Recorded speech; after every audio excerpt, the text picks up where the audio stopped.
Salamlar. Bugün biznesin gəlirinin artırılmasını danışacağıq.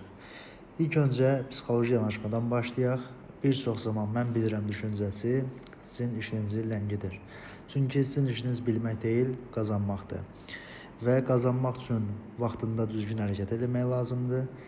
Düzgün qərarları qəbul etmək lazımdır, uyğunlaşmaq, inkişaf etmək lazımdır. Çünki ən böyük şirkətlər belə müəyyən dövrlərdən bir baxırlar ki, nə iş görürlər, necə götürürlər və bunu daha yaxşı necə eləmək olar.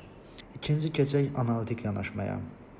Burada 4 hissədən danışacağıq. İlk öncə gəliri artırmağın ilk etapı trafikdir. Trafik gətirə bilmiriksə, deməli konversiyadan danışmaq olmaz. Konversiya nədir? Yəni potensial müştərinin müştəriyə çevrilmə prosesi.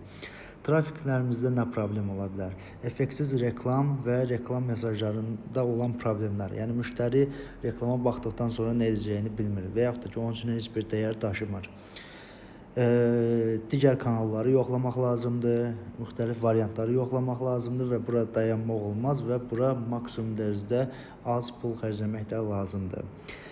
Yəni siz düşünürsünüzsə ki, trafik axını pulla ilə həll olan məsələdir. Burada böyük yanlışlığınız var. Konversiya məsələsi.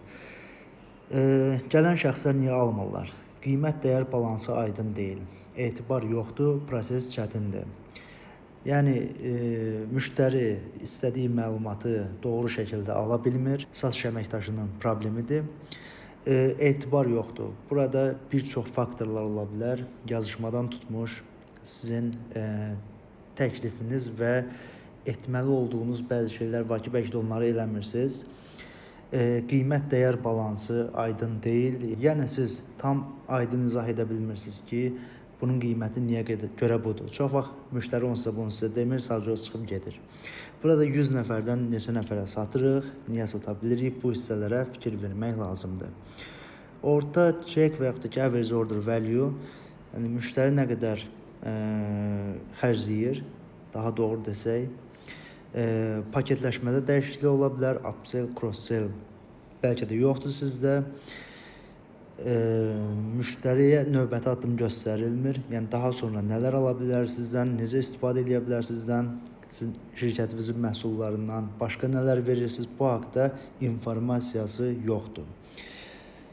Və təkrar alış, yəni retention.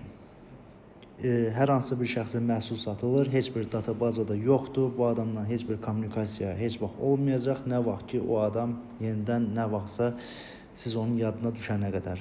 Və bu da böyük bir problemdir. Qısa olaraq analitik tərəfdən baxsaq, müştəri sayı, konversiya, orta çek və təkrar alış sizin göstərir ki, harada axsamanız var, hansı hissəni düzəltsəniz gəliriniz artacaq. Təşəkkürlər.